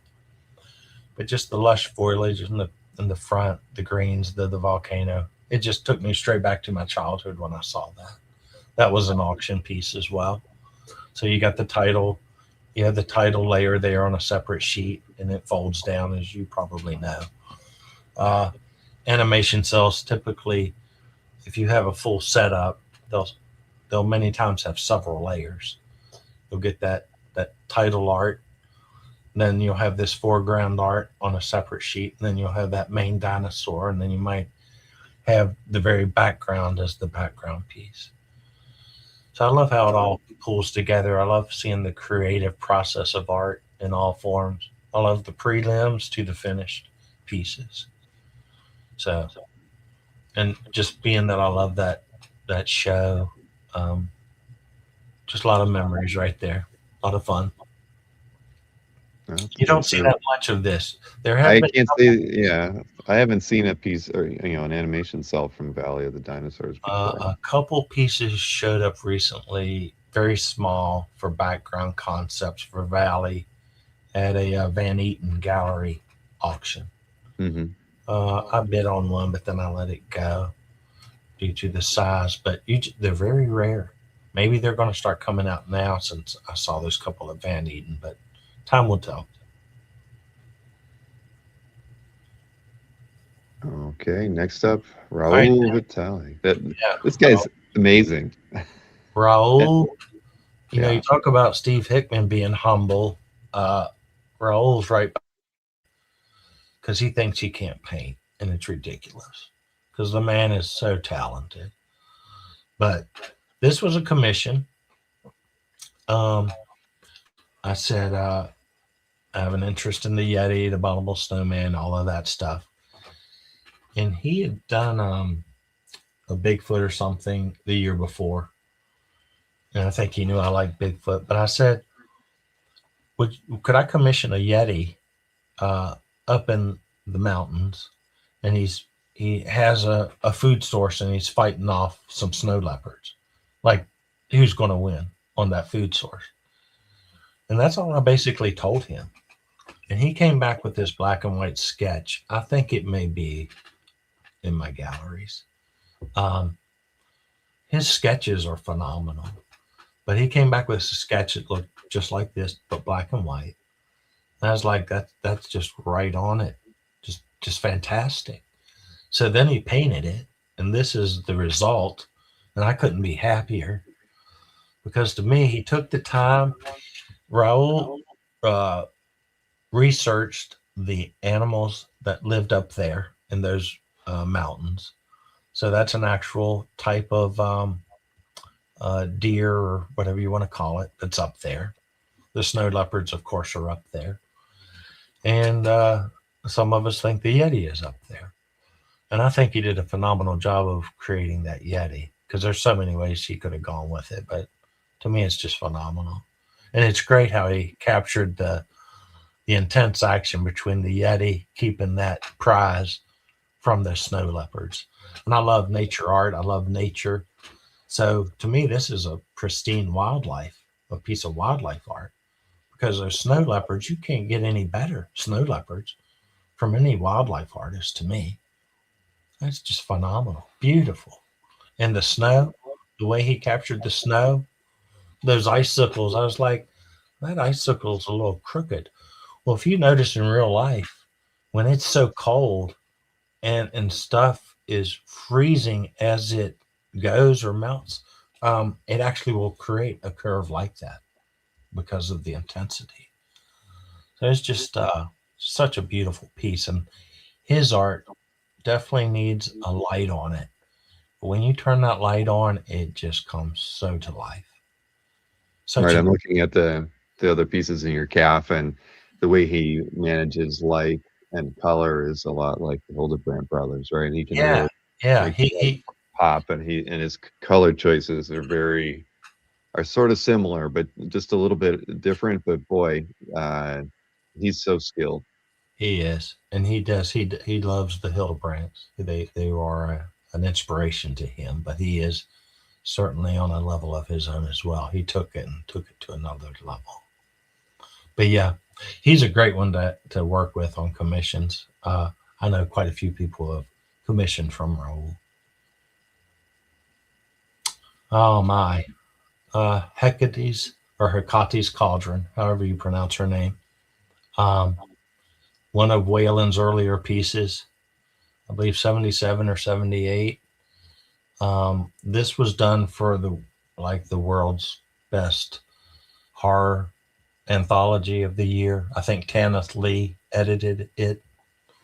Um, But this is Hecate herself, and I saw this book first in Myrtle Beach. We've gone down there on vacation. Sorry for all the little stories, backgrounds, but I think they tie stuff in. But I was at Myrtle Beach and we went to the mall of all places. It might have been raining that day. And went to the bookstore as always. And my little self went to the science fiction section. And here was this beautiful lady looking at me from the book shelf. And I was mesmerized. I was like, oh my God. And I knew who Waylon was at that age because I was always in the art book section too. And he had put out books. Mm-hmm. So I knew who he was from that style already. And God, I fell in love with her right away. And I never forgot about her. In fact, before we left, I asked my dad to drive back to that store so I could buy that book because I didn't buy it that day. But I actually was so captivated by her, I actually talked him into taking me back and I got that book. But the details with her, this is a bad picture, I hate to say. The details even better, but the color of that steam rising, the smoke, if you blow it up, what you'll notice, what she's dropping into that cauldron are actually little men. So blow that up there and you'll see. Yeah. You'll see him falling, and that one is desperately trying to hang onto her finger before he falls into it. So anyway, Poor typical bastards. woman, typical. No offense, ladies. I love them. But the snakes, she was so mesmerizing to Yeah. me. The detail in that cauldron itself. If you look in the smoke behind her, you'll see little faces. Right above her, you'll see that black cloud sort of straight up above her. If you focus on it, that little black right above her head is a wing. And right above that is a little head and a face. And there's a little red eye. And there's the ever slightest bit of a horn coming out from, drop it down there just a little bit. No, I'm sorry, bring it up. Yeah. Yeah. Little I see. See Right it? here. Yep. And the other faces there in the orange red. So they're scattered in there, and there's a couple other eyes over here. So that combination of everything, the more you look, the more you see, and you're like, oh my God, there's things in that smoke. There's demons rising up out of that smoke. So just Waylon is next to Frazetta to me, in a sense. Probably because when I grew up, they were right there next to each other on those shelves, and for whatever reason, they just drew my eyes. The detail, the colors that Waylon creates, just a story in and of itself. His signature or monogram is there on the cauldron, right there in the middle on that little V. Is his little W. If you blow it up, you can't see, it's a little blurry, but there's his little monogram there on that V. But the little demons, the detail right there, just so cool. So cool. Last piece we have to look at tonight is another one by Waylon. So I've bored everybody, but again, Mr. Waylon, Edgar Rice Burroughs, John Carter of Mars. This was for the very last book of that series. And he actually did a scene that wasn't in the book. He said, I wanted to portray the romance of these novels. So he took this image and had them flying on those creatures with Thark behind them and the beautiful city that Michael envisioned. And then the moons.